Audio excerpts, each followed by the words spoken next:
Our crews are working around the clock to ensure that we are doing everything possible to locate the Titan and the 5 crew members. This is a complex search effort which requires multiple agencies with subject matter expertise and specialized equipment.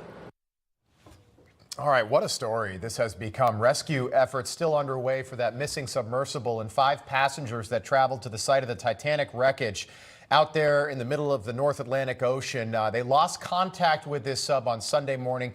Experts say they have enough oxygen to last until Thursday morning, so tomorrow morning. But again, that's just an estimate. Yeah, for more on this, let's welcome in former ABC News science editor, scientist, journalist, and author, Dr. Michael Guillén. And we want to bring back former Navy SEAL platoon commander and survival expert, Cade Courtley. Thank you so much for joining us. Cade, I want to start with you because the Coast Guard is reporting that overnight, a Canadian aircraft has detected underwater noise in the search area. So what does this mean, and what would the next steps be for rescuers?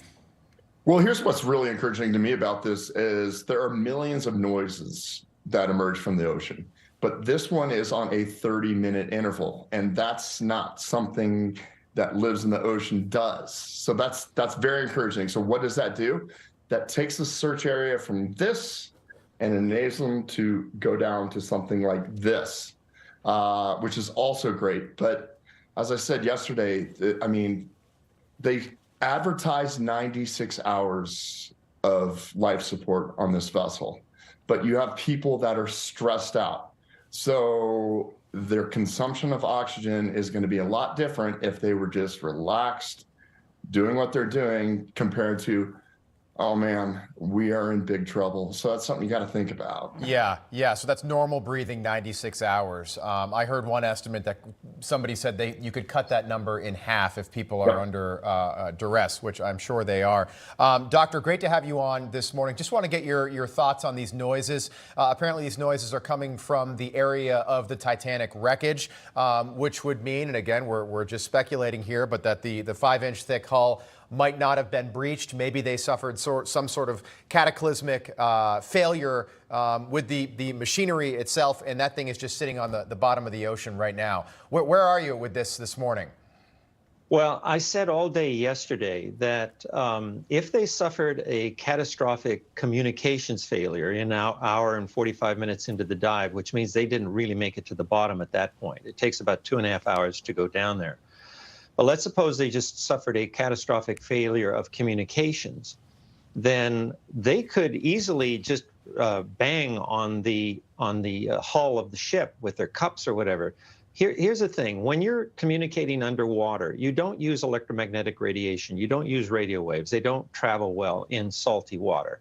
So instead, you use an acoustic system, hydrophones. When I went down to the Titanic, that's what we did. And even when we got into trouble, our pilot was in constant communication through hydrophones with the mothership, with the research ship on the surface.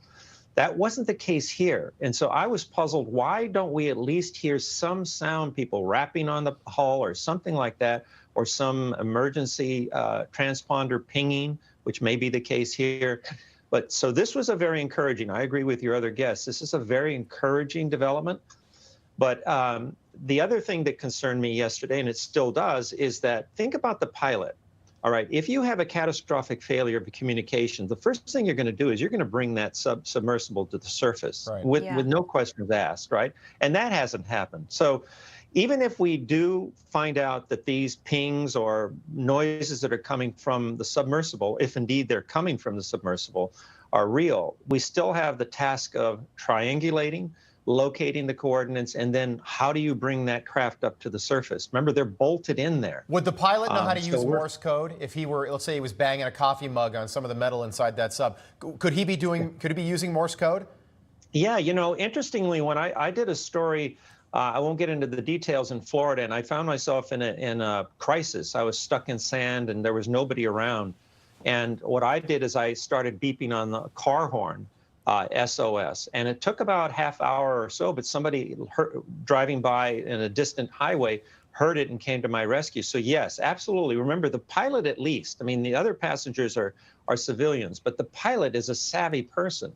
And so he would be doing something like that, Rob, certainly SOS, or just have all 5 people banging on the doggone thing. Sound travels very, very well in water, better than in air. Okay, Cade, so say that they're able to get to them.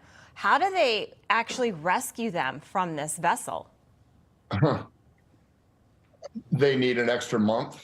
Yeah. I mean, honestly, you know, there's one thing money can't buy, and it's time. And that's something that the folks down there is just taking away minute by minute, because it would be an incredible task to recover this vehicle in a month.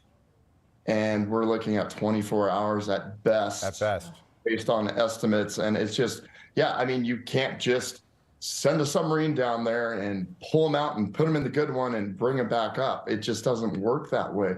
Highly complex trying to do this. You can't just drag it up if you don't have the stuff on station to do it. I mean, you got to find it first, and then you have to have the asset there that's able to do that. It just, I hate to say it, but I hope there's no contingency for something like this. More people have been in outer space than have been to that depth of our oceans, 13,000 feet. So what they're thinking about now, or what I'm hearing, is that they would try to get an unmanned submersible with a robotic arm down there attached to a cable, and this robotic arm would then try to tether this cable to the sub, and they would try to drag it to the surface that way. Is there, I mean, Doctor, is that, I can see your expression, is that possible?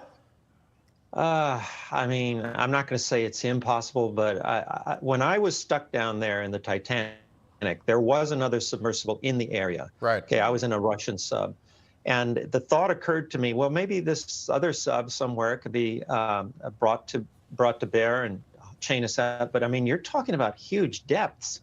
2.5 miles. I mean, if this ship has finally sunk to the bottom, right, you're talking about 2.5 miles of ocean. You don't just send a chain like AAA to haul you out of the mud. Right. It just doesn't It's very work complicated. Well, of course, our prayers are with those folks, and we hope that everything can be worked out the way everyone wants it. Dr. Michael Guillén, Cade Courtley, thank you so much for your insight. Thank you.